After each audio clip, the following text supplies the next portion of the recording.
Today I will be talking about projective geometry and its related theorems, specifically the fundamental theorem of projective geometry and Desargues theorem. First of all, what is projective geometry? Here are two real-life examples. One, the train tracks. Two, the road. These two examples have a common point, which they are both converge towards a point. But if we change our perspective of view to a top to bottom view, we see that they are all parallel lines. This reveals the main idea of projective geometry, which is perspective. Projective geometry studies the relationship between perspective and lines and objects. Therefore, it is really different compared to our usual Euclidean geometry. From the axioms of Euclidean geometry, we know the existence of parallel lines, but from the axioms of projective geometry, we know that parallel line does not exist. From axiom number 3, we know that any two distinct lines have at least one point in common. Therefore, there won't be any parallel lines in projective geometry. There are also many similarities and difference between the two geometries, but let's go over to the theorems. Before we mention anything about the main theorem, let's talk about Pappus theorem. Pappus theorems is one of the earliest projective geometry theorems that was introduced. It states that if we have two lines, each line having 3 points, and we project them to the other two. In this case, we project A prime to BC, B prime to AC, C prime to AB. Therefore, there will be 3 intersection points. We connect these 3 points to form U, which is an intersection line. And all these points are collinear to each other. So let's talk about the first theorem, the fundamental theorem of projective geometry. What does this theorem tell us? Well, the fundamental theorem of projective geometry states that any collinearization of PV to PV, where V is a 3-dimensional vector space, is associated with a semi-linear map from V to V. First of all, what is collinearization? Well, collinearization is where you project a collinear points to another set of collinear points. What are collinear points?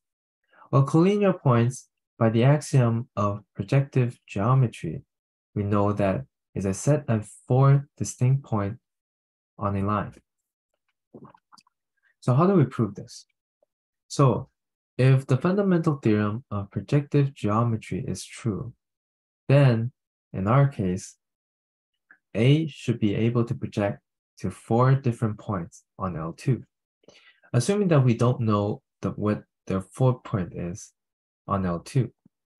So we say that we could project A to A prime, B prime, and C prime.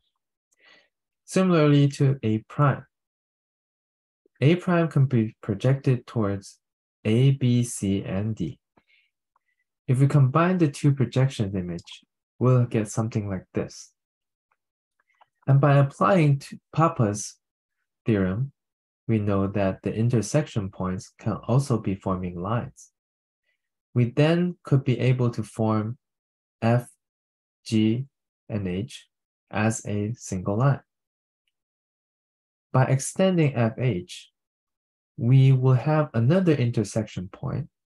We denote that as I, which is intersecting A prime project towards D.